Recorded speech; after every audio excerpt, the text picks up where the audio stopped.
Today we're going to discuss reconciliation statement. The problem with this is कि conceptually students इतने weak होते हैं कि उनको याद ही नहीं रहता कि इसका मतलब क्या होता है. Reconciliation का मतलब होता है to eliminate differences. ठीक है, लिखेंगे अपने पास. Reconciliation means to eliminate differences. हमारे यहाँ बच्चों को ओ लेवल्स जो पढ़े हुए होते हैं उन्हें लग रहा होता है बैंक रिकन्सिलिएशन ही सिर्फ रिकन्सिलिएशन होती है और कोई रिकन्सिलिएशन टू एलिमिनेट डिफरेंसेस. ठीक है, अच्छा डिफरेंसेस क्यों आ रहे हैं इसकी रीजनिंग भी पता होनी चाहिए. इसका भी मतलब रिकन्सिलिएशन कि differences, to understand differences, to understand reasons of differences. Reconciliation also means to understand reasons for the differences. ठीक है, अब हमने एग्जाम्पल डिस्कस किया था, जरा बोर्ड पे देखेंगे सब लोग. मैं जूम इन करूं, आप लोगों के पास लिखा हुआ है एग्जाम्पल. ठीक है, मार्जिनल वाले पेज पे जाएंगे एग्जाम्पल के सब लोग. जरा यहाँ देखें हमने किया क्या था. यहाँ पे हेडिंग दी हुई थी वेरिएबल कॉस्ट ऑफ प्रोडक्शन की मार्जिनल में. यहाँ पे हमने जितनी भी वर्किंग की है इस सेक्शन में उसकी वैल्यूएशन किस पे हुई हुई है? 15 पे. Any problem? No sir. ठीक है, राइट हैंड साइड का कॉलम जितना भी चल रहा है कितने यूनिट्स पे निकाला हुआ है? 3000 पे. तो ये कंट्रीब्यूशन भी कितने यूनिट्स पे आया था? 3000. फिर हमने बाकी की कॉस्ट माइनस कर दी तो नेट प्रॉफिट आ गया कितने का? 53,500. कोई प्रॉब्लम यहाँ पर? अच्छा यहाँ देखेंगे आप फिक्स प्रोडक्शन ओवरहेड कितना रिकॉर्ड हुआ हुआ? 8,500. याद रखनी है बात. मैंने यहाँ पे फिक्स प्रोडक्शन ओवरहेड कितना माइनस किया हुआ? 8,500. नेट प्रॉफिट आ गया 53,500. वेरिएबल सेलिंग कितना रिकॉर्ड हुआ हुआ? 9,000. सही है, ये याद रखना डेटा अब सारा. एब्जॉर्प्शन पे आते हैं.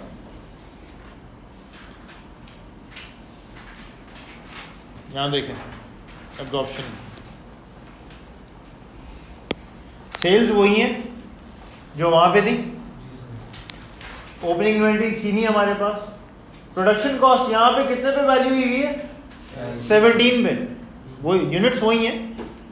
कितने पे वैल्यू हुई है? ये 2 कहाँ से आया था? ये जो हमने रेंट था ना, रेंट 8,000 डिवाइड बाय 4,000 किया था अगर याद हो. Budgeted rent divide by budgeted units ही किया था तो $2 आ गया. ठीक है, ये पूरा सेक्शन मैंने किस पे वैल्यू किया? ये वाला 17 पे. वहाँ पे किस पे वैल्यू किया हुआ था? 15 पे. अच्छा, फिक्स प्रोडक्शन कॉस्ट इसमें कितनी इंक्लूड हुई है? 9,000 की. फिर जो भी इंक्रीज आ रहा था वो क्या कर दिया था मैंने यहाँ पे? माइनस कर दिया था. 8,500 पे ले आया था कि नहीं आया? ले आया. भाई मेरी फिक्स प्रोडक्शन ओवरहेड भी यहाँ पे कितने पे आ गई है? 8,500. जो एक्चुअल रेंट था मेरा वहाँ पे भी ये रिकॉर्ड हुआ. सबर करें. Okay guys, we stopped 8,500. तो आप जहाँ देखेंगे मार्जिनल में मैंने कितना रिकॉर्ड किया हुआ? 8,500 ही फिक्स प्रोडक्शन ओवर रिकॉर्ड किया. वहाँ पे जो भी ऊपर नीचे हो रहा था ना उसको मैंने एडजस्ट कर दिया था. 9,000 हो रहा था, यहाँ पे माइनस करके वापस किस पे ले आया था? 8,500. फिक्स सेलिंग भी वही रिकॉर्ड हुआ हुआ है. वेरिएबल सेलिंग भी कितना रिकॉर्ड हुआ हुआ है? 9,000. लेकिन फिर भी प्रॉफिट में फ़र्क आ रहा है.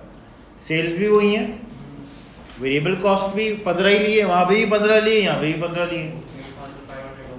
फिक्स प्रोडक्शन ओवरहेड में भी कोई फ़र्क नहीं है. वहाँ पे यहाँ पे 9,000 रिकॉर्ड हो गया था, उसको माइनस करके कितने पे ले आया? 8,500 पे ही ले आया. ठीक है, वेरिएबल फिक्स सेलिंग भी वही है और वेरिएबल सेलिंग भी वही है. लेकिन प्रॉफिट कितना आ रहा है यहाँ पे? 56,500. और वहाँ कितना आ रहा था? वहाँ कितना आ रहा था? 53,500.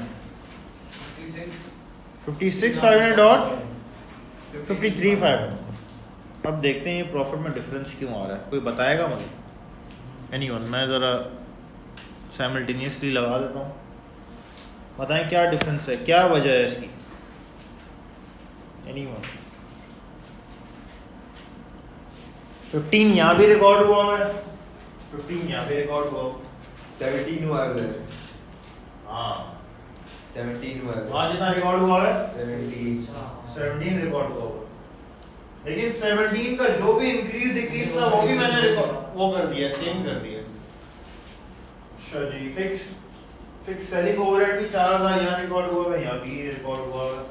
वेरिएबल सेलिंग 9,000 यहाँ पे रिकॉर्ड हुआ है, वहाँ पे क्लोजिंग इन्वेंटरी का मसला है। Excellent, very good, excellent observation. Sales same है, ओपनिंग इन्वेंटरी तो थी नहीं, प्रोडक्शन कॉस्ट में जो भी डिफरेंस है वो मैंने दोबारा रीएडजस्ट कर दिए ओवर अंडर करके, लेकिन वहां पे मैंने फिक्स प्रोडक्शन ओवरहेड ऊपर लिया ही नहीं था, यहाँ लिया था नीचे फिक्स प्रोडक्शन ओवरहेड, यहाँ फिक्स प्रोडक्शन ओवरहेड यहाँ रिकॉर्ड किया था 17 पे। फैजान सेड कि सर यहाँ पे क्लोजिंग इन्वेंटरी का फर्क है, क्लोजिंग इन्वेंटरी यहाँ कितनी रिकॉर्ड हुई है और यहाँ कितनी रिकॉर्ड हुई है 25,500, कितने का डिफरेंस है? जितना डिफरेंस, जितना प्रॉफिट में डिफरेंस है उतना ही क्लोजिंग इन्वेंटरी की वैल्यूज में भी डिफरेंस है। Can you observe that? कोई मसला है इसमें? क्योंकि अब बाकी की सारी कॉस्ट तो सेम ही रिकॉर्ड हुई है, यूनिट्स भी सेम है, कॉस्ट की वैल्यूज भी सेम है। लिखते हैं अपने पास ये, हमने कौन सी प्रॉफिट स्टेटमेंट पहले बनाई है? प्रॉफिट स्टेटमेंट मार्केट, मैंने नहीं, मार्जिनल पहले बनाई है या एब्जॉर्प्शन पहले बनाई है? मार्जिनल पहले बनाई। अब ये बात प्रूफ करनी है कि ये डिफरेंस जो आ रहा है क्यों आ रहा है। अच्छा, जो हमने पहले वो बनाई थी मार्जिन बोलते हैं उसे, profit as per marginal costing.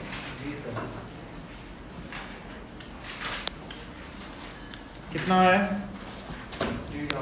53,500, 53,500। मुझे एक बात बताएं, ओपनिंग इन्वेंटरी तो है नहीं कोई, मार्जिनल से चले कितनी है यहाँ पे इन्वेंटरी? बोर्ड पे देखेंगे कितनी है, 22,500, और यहाँ कितनी है? Value of closing inventory is increasing और डिक्रीजिंग? इंक्रीजिंग। और हमने फीफो एफको में एक चीज़ पढ़ी थी, closing inventory is directly proportional to profit.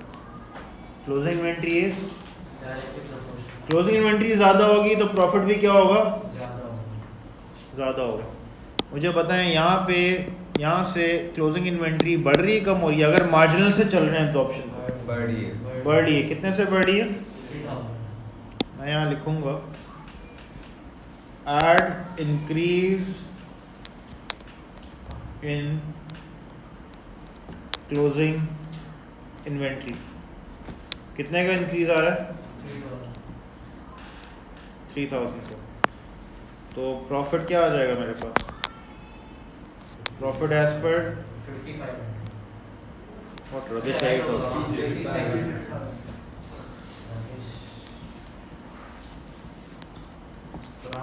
56,500। Hence proved। लेकिन इसकी थ्योरी भी आती है, अब इसको हम लिखेंगे गजल इसकी, ये कॉपी नहीं कर रहे, ये तो करना ही है।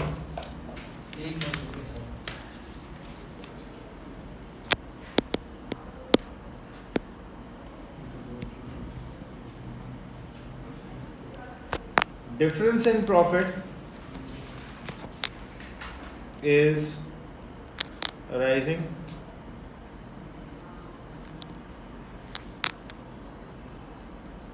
due to application of OAR on units of closing inventory. कितने यूनिट्स आए थे क्लोजिंग इन्वेंटरी के एग्जांपल में, कोई बताएगा? किसी को याद नहीं है? यूनिट्स डिफरेंस क्या है सर ये 500 यूनिट्स आए थे 1500 आए थे मेरे पास 1500 है 45 और 3000 1500 यूनिट्स आए थे क्लोजिंग इन्वेंट्री के मल्टीप्लाई बाय OAR कितना आया था वो ये आया 2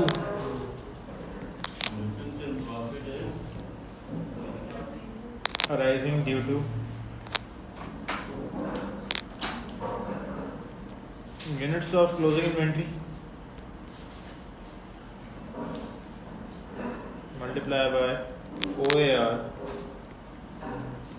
क्या आ जाता है डिफरेंस इन प्रॉफिट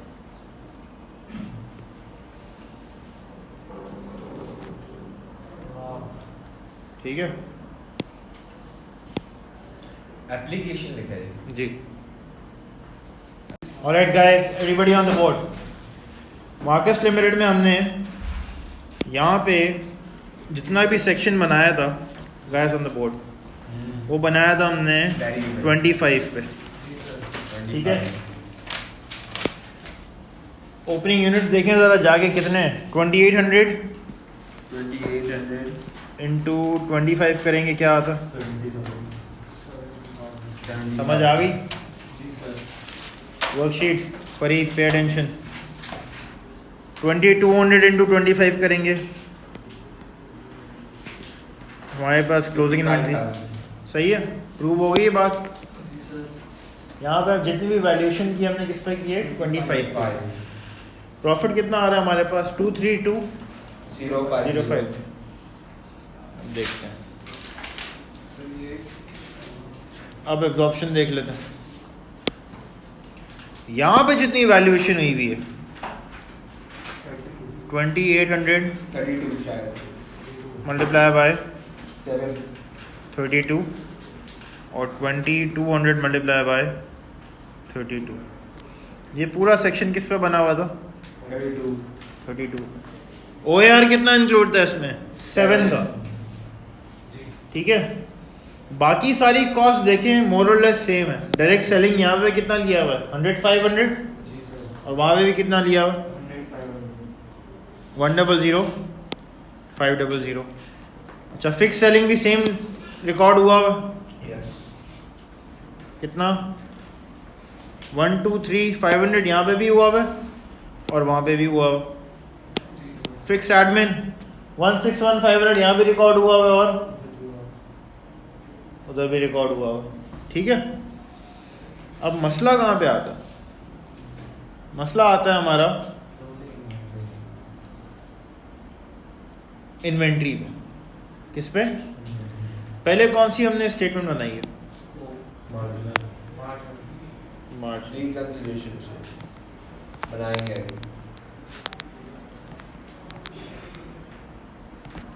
लेकिन यहाँ पे 2 सालों की बनेगी ठीक है 2007 और 8 है 2008 एंड 2009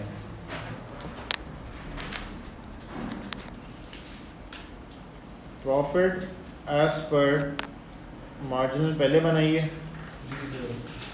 अच्छा जो हमने पहले बनाई होगी कभी कभी आपसे उल्टा भी पूछ लेगा एब्जॉर्प्शन से मार्जिनल पे आना मार्जिनल में कितना है प्रॉफिट हमारे पास 232,050 अच्छा माइनस सबर ओपनिंग इन्वेंट्री देखते हैं इंक्रीज हो रही है डिक्रीज हो रही है कॉमन सेंस यूज करना है आपने वहाँ पे 15 पे रिकॉर्ड हुई है यहाँ पे कितने पे रिकॉर्ड हुई है 17 पे तो कितने का डिफरेंस आ रहा है ओपनिंग इन्वेंट्री में 17 और 19 89,600 क्या आता है वैल्यू बढ़ रही है कम हो रही है बढ़ रही है ऑलराइट मार्कस का हमने वो नहीं किया था एब्जॉर्प्शन ये तो ओपनिंग इन्वेंट्री इंक्रीज हो रही है तो यहाँ पे मैं लिख दूंगा इंक्रीज इन ओपनिंग इन्वेंट्री जो भी डिफरेंस है कितने का है 19,600 वैल्यू बढ़ रही है और जब क्लोज इन्वेंट्री का डायरेक्ट रिलेशनशिप है प्रॉफिट से तो ओपनिंग का क्या हो जाएगा इनवर्स ओपनिंग इन्वेंट्री इंक्रीज हो रही है तो आपकी कॉस्ट इंक्रीज हो रही होगी या प्रॉफिट इंक्रीज हो रहा होगा? कॉस्ट इंक्रीज, कॉस्ट इंक्रीज हो रही होगी, तो हम इसको क्या कर देंगे? लेस। ये हमें सर कैसे पता चला लेस करना है? ओपनिंग इन्वेंट्री का क्या रिलेशनशिप है प्रॉफिट से? इनडायरेक्ट। इनडायरेक्ट का मतलब ओपनिंग इन्वेंट्री बढ़ेगी तो प्रॉफिट क्या हो जाएगा? कम कम हो जाएगा। तो हमने पिछले वाले में हमने Closing सीख में देखा था। क्योंकि वहाँ ओपनिंग थी नहीं, अब क्लोजिंग भी देखेंगे। तो अगर क्लोजिंग है तो मतलब अगर ओपनिंग है तो ओपनिंग देखेंगे, और अगर ओपनिंग नहीं है तो क्लोजिंग देखेंगे। दोनों है, इसमें दोनों है, ओपनिंग इन्वेंट्री भी है और क्लोजिंग इन्वेंट्री भी। फिर अब आ रहे हैं क्लोजिंग। यहाँ पे कितनी है क्लोजिंग इन्वेंट्री हमारे पास? 55,000। और वहाँ कितनी एब्जॉर्प्शन में कितनी आई हुई है? 70,400। तो कितने का इंक्रीज आ रहा है ओपनिंग क्लोजिंग में? 55 से किस पे आ रही है? 70,400। कितने का?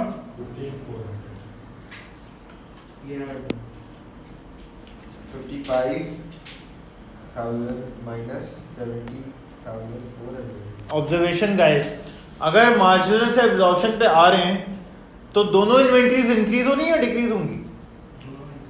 वहाँ पे 25 पे रिकॉर्ड हुई है, यहाँ पे 32 पे रिकॉर्ड हुई है, दोनों इंक्रीज होंगी। और एब्जॉर्प्शन से मार्जिन पे जा रहे हैं तो दोनों डिक्रीज हो रही होंगी। क्यों? क्योंकि OAR का डिफरेंस है। जी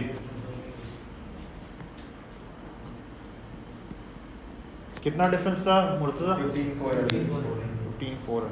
अब ऊपर वाला ये बड़ा कंफ्यूजिंग है क्योंकि उनके इन्वेंट्री वैल्यूएशन रिवाइज नहीं हुआ होता। क्लोजिंग इन्वेंट्री का डायरेक्ट रिलेशन है, तो जो भी इंक्रीज होगा वो क्या हो जाएगा? ऐड हो जाएगा। और ओपनिंग का इन्वर्स है, तो जो भी इंक्रीज है वो क्या हो जाएगा? क्योंकि ऊपर वाली जो फिगर है वो प्रॉफिट है। क्या आ रहा है? 227। क्या यही प्रॉफिट आया था हमारा एब्जॉर्प्शन?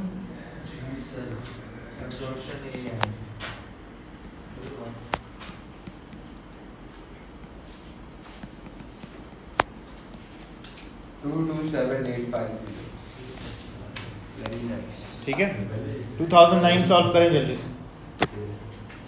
उसमें क्या होगा? यही क्लोजिंग का डिफरेंस वहाँ कैरी फॉरवर्ड हो जाएगा ओपनिंग में। बताएंगे प्रॉफिट कितना आ रहा था मार्जिनल का 2009 में? मार्जिनल का, मार्कस लिमिट का। Farid stay with the class.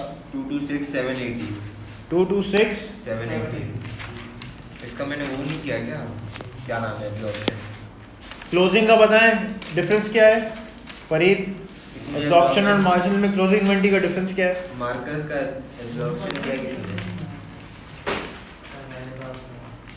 क्यों नहीं है?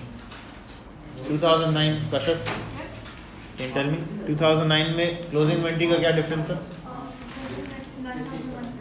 9,100। Guys on the board everybody. हाँ ये रहा मिल गया। बताएंगे जरा ऐड सब्ट्रैक्ट करके क्या आ रहा है profit as per absorption?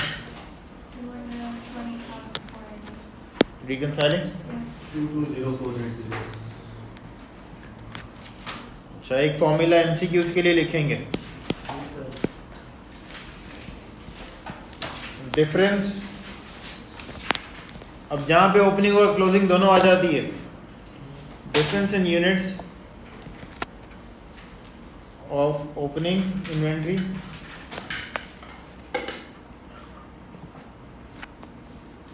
And closing inventory multiply by OAR is equals to difference in profits.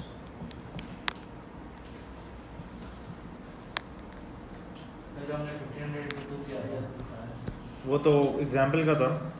अब यहाँ पे ओपनिंग और क्लोजिंग दोनों है। देखते हैं जरा ओपनिंग के यूनिट्स कितने हैं, जरा देखना। किसके? ओपनिंग इन्वेंट्री के यूनिट्स कितने हैं? किसमें? इसमें मार्केट में 2008 का बताओगे सर? 2800 और क्लोजिंग के कितने हैं? 2200। तो ऑब्जर्व करेंगे guys on the board everyone, copy बाद में कर लीजिएगा। ओपनिंग से क्लोजिंग इन्वेंट्री डिक्रीज हो रही है, इंक्रीज हो रही है? डिक्रीज डिक्रीज हो रही है। कितने से? 600। और आंसर पॉजिटिव आ रहा है, मल्टीप्लाई बाय ओ आर कितना निकाला था हमने मार्केट से? 7 क्या आता? 4200। अब ओपनिंग इन्वेंट्री हमारी कॉस्ट बढ़ाती है और क्लोजिंग प्रॉफिट बढ़ाती है, तो हमारा प्रॉफिट एक्चुअली यहाँ पे डिक्रीज हो रहा है तो ये पॉजिटिव 600, लेकिन वो ओपनिंग है। लेकिन वो ओपनिंग का इम्पैक्ट है, क्लोजिंग का इम्पैक्ट देखिए। तो इसको आप एक तरह से नेगेटिव लिखिए अपने पास। सर लेकिन ओपनिंग कम हो रही है तो प्लस ओपनिंग ज़्यादा है, क्लोजिंग कम हो रही है। क्लोजिंग अगर ज़्यादा होती तो सर ज़रा यहाँ देखेंगे बोर्ड पे कितने का डिफरेंस है दोनों के प्रॉफिट? 232,050 और 227,850 का डिफरेंस निकालेंगे। 232,050 232,050 और 227,850।